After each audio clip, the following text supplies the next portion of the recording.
Shalom, shalom, shalom. Nous vous saluons dans le beau et précieux nom de notre Seigneur Jésus-Christ. C'est une très grande joie pour nous de vous savoir nombreux connectés à notre chaîne YouTube Comprendre la parole de Dieu. Une chaîne sur laquelle nous faisons des études bibliques qui s'inscrivent dans le cadre de la Grande Commission afin de faire du monde entier des disciples de Jésus-Christ. Comme notre Seigneur Jésus-Christ même l'avait recommandé à ses premiers disciples, nos pères, dans Matthieu 28, d'aller partout dans le monde, de faire de tout et de faire de tout le monde ses disciples. Voilà notre objectif, notre vision. Alors le thème de notre étude biblique de ce soir se portera sur la connaissance du monde de Dieu, bien connaître. Nous savons très bien, ou dans presque toutes les religions du monde, on s'accorde sur le principe qu'il y a un seul Dieu qui existe bien avant toute chose.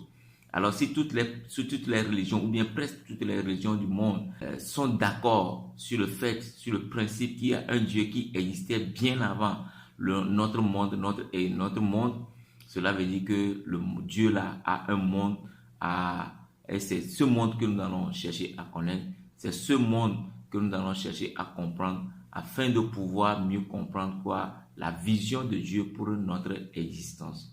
Alors, le petit 1, le petit 1 de ce grand thème-là, connaître le monde de Dieu, sera les constituants du monde de Dieu.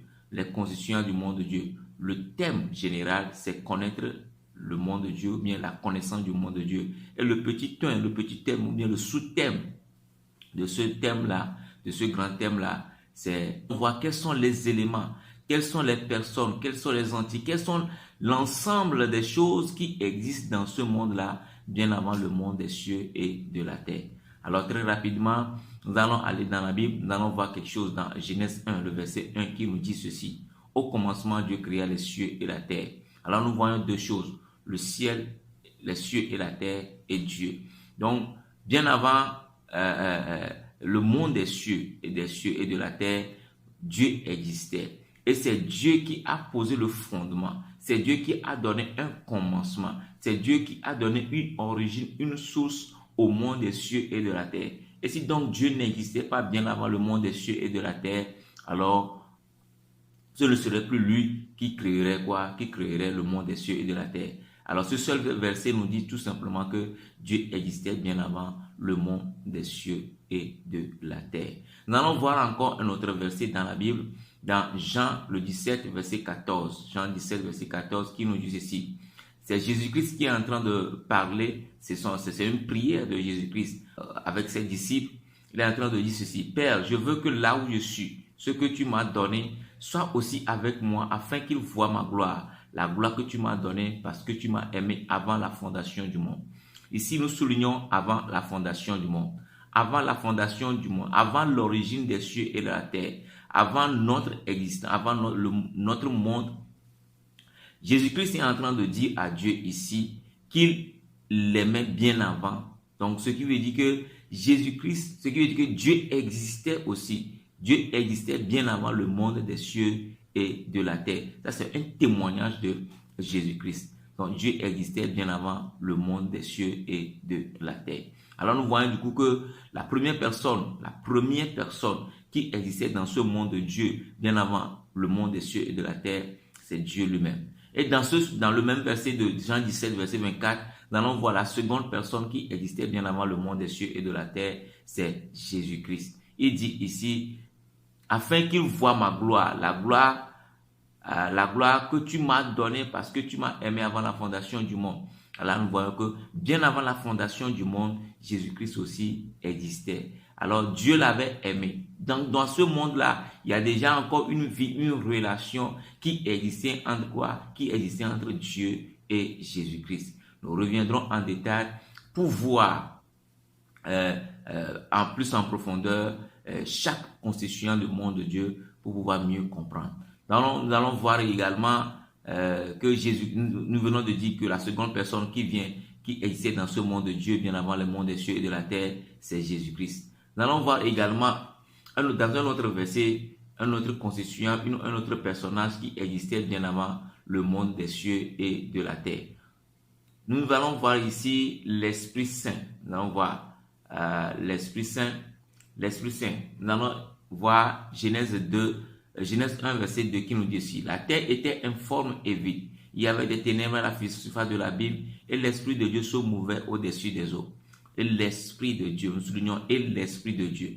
Si nous sommes d'accord sur le principe que Dieu existait bien avant le monde des cieux et de la terre, alors l'Esprit de Dieu, un esprit qui appartient à Dieu, un esprit qui est la propriété de Dieu, ne peut que exister bien avant le monde des cieux et de la terre. Donc, l'Esprit de Dieu est intimement lié à Dieu. Les dieux et son esprit sont inséparables. Alors, si Dieu et son esprit sont inséparables et que Dieu existait bien avant le monde des cieux et de la terre, c'est dire que l'Esprit Saint aussi existait bien avant le monde des cieux et de la terre. C'est pourquoi, lors de la création, il nous dit ici que le Saint-Esprit se mouvait au-dessus des eaux. Au-dessus de quelle eau? En ce moment-là, Dieu n'avait pas encore mis de l'ordre. Dieu n'avait pas encore séparé les eaux des cieux et les eaux de la terre. C'est tout comme l'exemple du déluge au temps de Noé, où Dieu avait ouvert les écluses des cieux et les écluses de la terre, et l'eau de la terre sortait, et les écluses, l'eau du ciel aussi tombait sur la terre, arrivait sur la terre, et les deux eaux formaient quoi? Un amas d'eau, un grand amas d'eau qui s'élevait à une grande hauteur qui dépassait toutes les montagnes, qui dépassait les montagnes les plus élevées en ce temps-là, à cette époque-là. Alors, on voit que l'arche de Noé se mouvait au-dessus de cet amas d'eau-là. C'est la même image à peu près, c'est le même exemple à peu près qu'on peut donner, qu'on peut dire ici dans ce verset-là. Donc l'Esprit de Dieu était au contrôle et dirigeait et suivait toutes choses en ce temps-là. Donc l'Esprit de Dieu était là bien avant le monde des cieux et de la terre. Nous allons voir également une autre chose, nous allons voir également une autre chose qui est ici la gloire de Dieu. Nous allons voir ici la gloire de Dieu. Alors pour voir la gloire de Dieu, nous remontons également dans le Jean 17, verset 24 qui nous dit ceci. Père, je veux que là où je suis, ce que tu m'as donné soit aussi avec moi afin qu'ils voient ma gloire. La gloire que tu m'as donnée parce que tu m'as aimé avant la fondation du monde. La gloire ici est un ensemble de choses. C'est un complexe. Dans cette gloire, nous allons revenir en détail pour étudier ce que c'est que cette gloire-là. Mais dans ce sous-thème-là, nous sommes en train de citer seulement, d'énumérer seulement les conditions. Nous allons dire tout simplement, nous n'allons pas aller en profondeur. Nous allons tout simplement dire que la gloire aussi existait bien avant le monde des cieux et de la terre. Puisque Dieu avait aimé Jésus-Christ bien avant la fondation du monde et des cieux. Et Dieu l'a élevé dans la gloire. Qu'est-ce que la gloire? Nous allons revenir pour voir cela. Donc, nous allons voir également une autre constitution de ce royaume-là, ou bien de ce monde de Dieu-là, ici, qui est la sagesse. Donc, pour comprendre la sagesse dans Proverbe 8, verset 1 jusqu'au verset 22, nous dit, et la sagesse est en train de se révéler au monde, d'avertir ou bien d'instruire les hommes sur la terre. Donc, Proverbe 8, verset 22 dit ceci. L'Éternel m'a créé la première de ses œuvres, avant ses œuvres les plus anciennes. Vous voyez, l'Éternel m'a créé la première de ses œuvres, avant ses œuvres les plus anciennes. Ici, nous allons essayer de diviser cette phrase-là en quelques petites sous-phrases pour pouvoir mieux comprendre. L'Éternel a créé quoi? La sagesse. Quand? L'a créé bien avant la première de ses œuvres. Quand? Bien avant ses œuvres les plus anciennes. Lorsque nous disons les œuvres les plus anciennes, nous voulons parler ici du monde des cieux et de la terre. Du monde des cieux et de la terre. Pourquoi est-ce que ces œuvres sont des œuvres, des anciennes œuvres? Parce que selon certains scientifiques, la Terre aurait 6 milliards d'années. La Terre aurait 6 milliards d'années. Plutôt 4 milliards d'années, excusez-moi. Selon certains scientifiques, la Terre aurait 4 milliards d'années. Et pour certains théologiens ou bien certains, c'est ceux qui font des calculs à base de certains principes bibliques peuvent dire que la Terre a 6 milliards d'années. Notre existence, le monde des cieux et de la Terre, a 6 milliards d'années. Donc du coup, si nous prenons l'âge 4 milliards d'années des scientifiques et l'âge de 6 milliards pour les théologiens et pour d'autres chrétiens, nous voyons que c'est grand. Donc c'est une œuvre ancienne que Dieu avait faite. Et la sagesse est en train de nous dire ici, bien avant cette œuvre-là, le monde des cieux et de la terre, avant les 4 milliards d'années ou bien avant les 6 milliards d'années, la sagesse était en ce temps créée, enfantée. L'Éternel m'a créé la première de ses œuvres avant ses œuvres les plus anciennes. L'Éternel existait bien avant la sagesse, bien avant la sagesse. L'Éternel existait bien avant le monde des cieux et de la terre. L'Éternel avait enfanté la sagesse bien avant le monde des cieux et de la terre, et dont la sagesse aussi existait bien avant le monde des cieux et de la terre. Donc voilà, comme je l'ai dit, nous reviendrons plus en détail pour pouvoir en parler. Donc, nous allons également voir dans ce passage, dans un autre verset, un autre élément qui est la langue. La langue parlée, c'est-à-dire la communication. Puisque nous disons c'est un monde structuré, bien organisé, bien ordonné. Et dans ce monde-là, nous constatons que ce sont des personnes. Nous voyons que ces différentes entités-là sont à l'image d'hommes. Donc, puisqu'ils sont à l'image d'hommes, donc obligatoirement doit avoir un langage parlé avec lequel ils vont se communiquer entre eux. Et nous savons que aucune société humaine ou bien aucune société ne peut vivre sans la communication, sans le langage. Alors du coup, nous voyons ici que le langage est très important, aussi est un élément très important aussi dans ce monde de Dieu-là. Pourquoi nous le disons? Parce que Paul nous révélera ceci. Dans 1 Corinthiens 12, verset 4. Il fut enlevé dans le paradis et qu'il entendit des paroles ineffables qu'il n'est pas permis à un homme d'exprimer. Alors, il y a le monde des cieux et la terre qui a son langage, qui a sa communication, dont tout évolue, tout progresse dépend quoi de cette communication-là. Tout développement dépend quoi de cette communication-là. Alors, nous voyons que si le monde des cieux et de la terre a une communication, c'est que le monde de Dieu également a une communication, a un langage. Et c'est pourquoi Paul dit ici, lorsque Dieu lui a permis de faire quoi? De visiter le ciel, d'avoir une révélation. Dieu lui a révélé le ciel. Alors il a entendu des choses, il a entendu des paroles ineffables qu'il n'est pas permis à un homme d'exprimer. Donc ce n'est pas un langage humain. Non, ce n'est pas un langage humain. Le langage que Dieu parle dans le monde de Dieu est différent du langage que nous parlons ici sur la terre. Nous voyons que c'est deux mondes différents. Donc, nous venons de dire qu'il y a l'autre élément, le langage consiste aussi également un élément de ce royaume-là. Nous allons voir également une autre chose dans ce royaume-là qui existait bien avant le monde des cieux et de la terre. Ce sont les fils de Dieu. Les fils de Dieu sont également appelés des anges. Alors les anges existaient bien avant le monde des cieux et de la terre. Bien que les anges soient créés comme les hommes, nous les hommes, bien avant le monde des cieux et de la terre.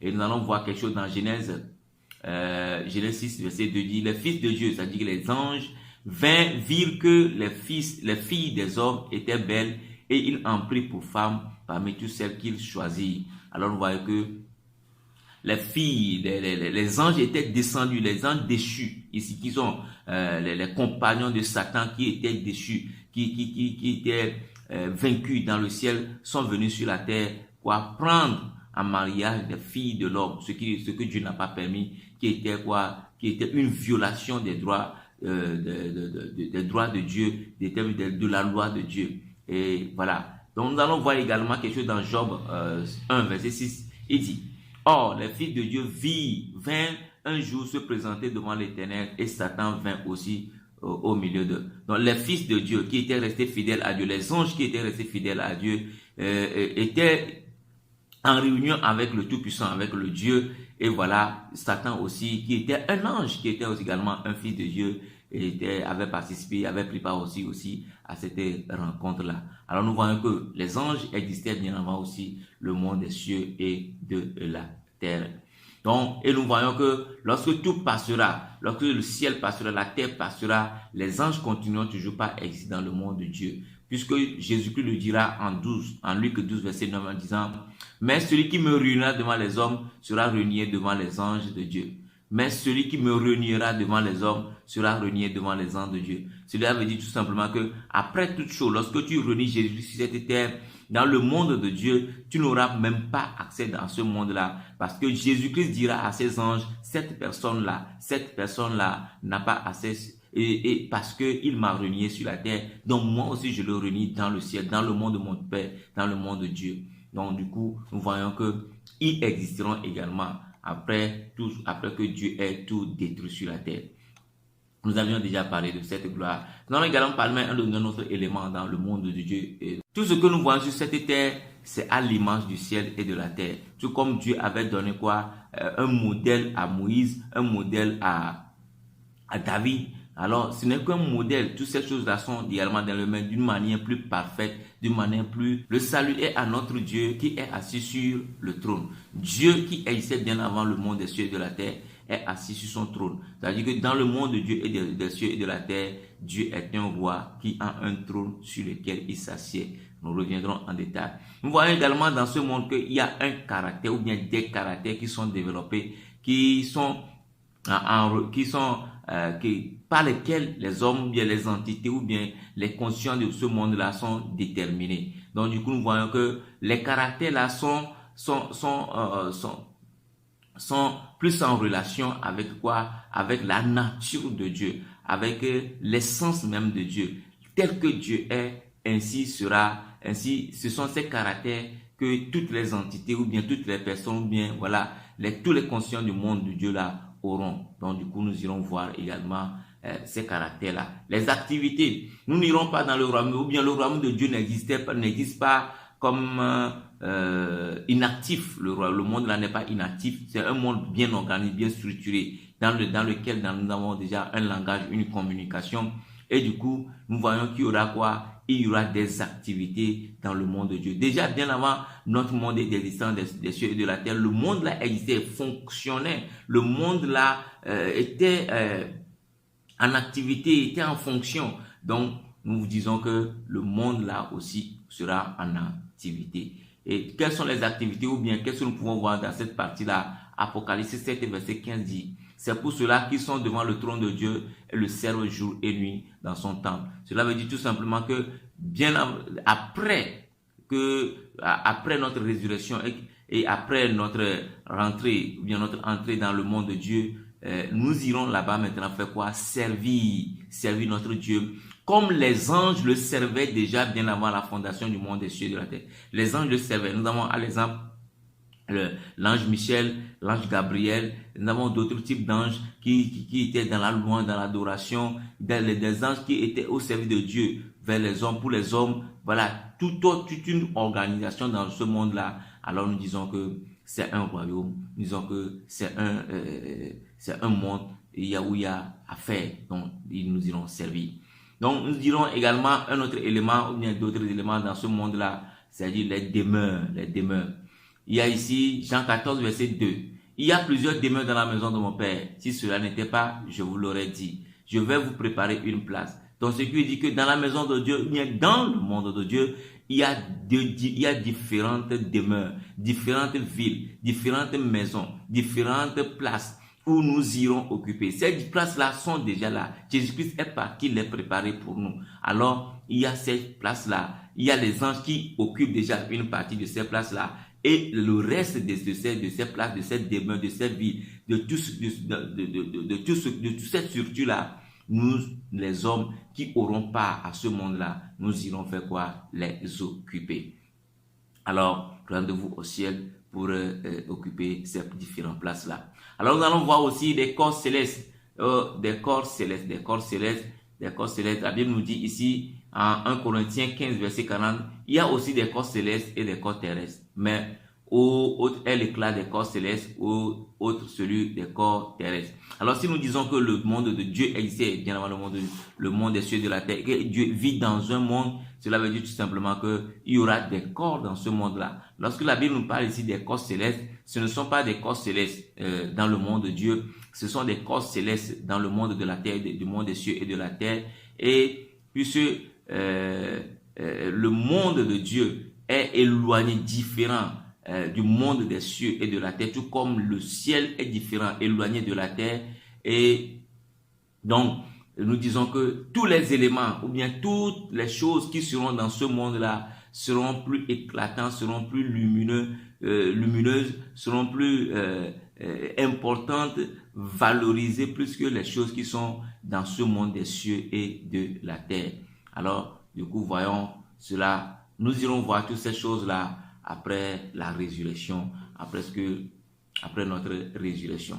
Nous allons également voir le temple de Dieu, le temple de Dieu. Il est dit dans Apocalypse 7:15, c'est pour ceux-là qui sont devant le trône de Dieu, le servent jour et nuit dans son temple. Dans le monde de Dieu, il y a un temple. Donc nous allons voir également une autre chose ici dans ce verset-là, ce sont les prédestinés, les prédestinés, les prédestinés. Les prédestinés, dans 1 Pierre, ou bien nous allons aller rapidement dans Éphésiens 1, le verset 4 nous dit, en lui, Dieu nous a élus avant la fondation du monde pour que nous soyons saints et irréprochables devant lui.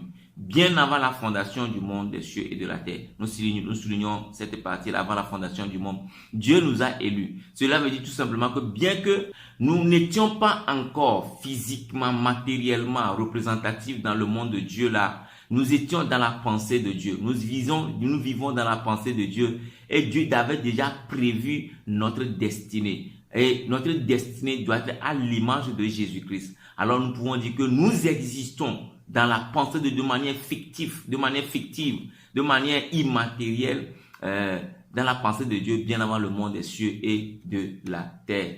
Voilà un autre également. L'autel de Dieu, nous voyons également l'autel de Dieu et nous allons voir après l'autel de Dieu, là où on fait des sacrifices à Dieu. L'autel, c'est l'endroit où on fait des sacrifices à Dieu. Quand nous remarquons le tabernacle, nous voyons toutes ces choses-là dans le tabernacle. Nous allons voir également, et nous pouvons voir ça dans Apocalypse du verset 5, et l'ange prit l'encensoir, le remplit du feu de l'autel et le jeta sur la terre. Donc l'encensoir dans le ciel. Nous voyons que c'est un sacrifice, un lieu où on faisait des sacrifices, où on brûlait de l'encens à Dieu. Nous allons revenir en détail pour voir en profondeur ce que cela veut dire. Nous allons voir également des êtres vivants. Des êtres vivants qui sont dans ce royaume-là. Nous allons voir Apocalypse 19, verset 4. Et les 24 vieillards et les 4 êtres vivants se prosternèrent et adoraient Dieu assis sur le trône en disant Amen, Alléluia. Dans ce monde de Dieu-là, il y a aussi des êtres vivants différents de Jésus-Christ, différents de Dieu. Il dit que la Bible les a bien cités, les 24 vieillards et les 4 êtres vivants. La Bible ne nous dit pas l'origine de ces 24 vieillards, l'origine de ces 4 êtres vivants. Cela veut dire tout simplement que dans ce monde de Dieu, devant le trône de Dieu, eux, ils sont là jour et nuit pour servir Dieu, pour adorer Dieu. Voilà ce que ça veut dire. Donc, nous allons voir également une autre chose, ou bien un autre élément de ce monde-là, c'est les cantiques. Puisque nous disons que nous irons servir Dieu dans ce monde-là, avec des chants, avec des louanges et de l'adoration. Avec quoi est-ce que nous allons le chanter? Avec des cantiques. Avec quoi nous allons le servir? Avec des cantiques. Alors nous disons que nous voyons ici que dans Deutéronome 31 verset 19, Dieu a fait quoi? Dieu a écrit Dieu a écrit un cantique qu'il a confié à Moïse de faire quoi? De l'enseigner aux enfants d'Israël afin que cela soit un témoignage contre eux lorsque les enfants d'Israël violeront la recommandation de l'Éternel. Et c'est ce que Moïse avait fait. Alors Dieu a écrit un cantique. La Bible déclare que Satan, le Lucifer, qui s'occupait de la louange et de l'adoration de Dieu, était dans une grande gloire. Cela veut dire que lorsque Satan a péché contre Dieu, Dieu ne sera plus loué. Dieu ne sera plus adoré. Non. Ce n'est pas ça. Dieu était celui qui composait des cantiques et qu'il confiait à Satan, qu'il donnait à Satan, qu'il donnait à Lucifer. Et c'est Lucifer maintenant qui était chargé de l'apprendre, de prendre cela, de l'apprendre lui-même et de l'enseigner à quoi? À sa chorale, à ses compagnons, afin qu'ils puissent adorer Dieu avec. Alors si Satan n'est plus, Dieu est là pour composer ses cantiques et le confier maintenant, et les confier à d'autres personnes qui vont s'en occuper. Donc du coup, nous voyons qu'il y a des cantiques dans ce royaume-là. Nous allons voir également la lumière dans ce royaume-là. La Bible nous dit dans Apocalypse 22, 5, il n'y aura plus de nuit, ils n'auront plus besoin ni de lampe, ni de lumière, parce que le Seigneur, Dieu, les éclairera et ils régneront au siècle des siècles. Alors la Bible nous dit qu'il n'y aura pas les ampoules que nous avons là, il n'y aura pas ces choses-là, car l'Éternel lui-même construira une lumière. Quelle est cette lumière-là? Comment sera ce monde-là? Comment est-ce que le monde-là sera éclairé? Nous allons également voir toutes ces choses-là. Alors, nous allons voir également en dernière position ou bien l'avant-dernière position ici, la vision et la mission. La vision et la mission, Dieu s'est donné comme vision de faire quoi? De révéler le monde de Dieu, de se révéler ce monde-là. Ça, c'est la vision qui excède bien avant le monde des cieux et de la terre. Et Dieu s'est donné une mission comme quoi? La concrétisation, la réalisation de cette vision-là. La concrétisation, la réalisation de cette vision-là, c'est ce que nous voyons aujourd'hui. C'est ce que vous voyez aujourd'hui sur moi. C'est avec quoi nous travaillons aujourd'hui. Alors nous disons que le monde de Dieu, c'est un monde qui existe réellement.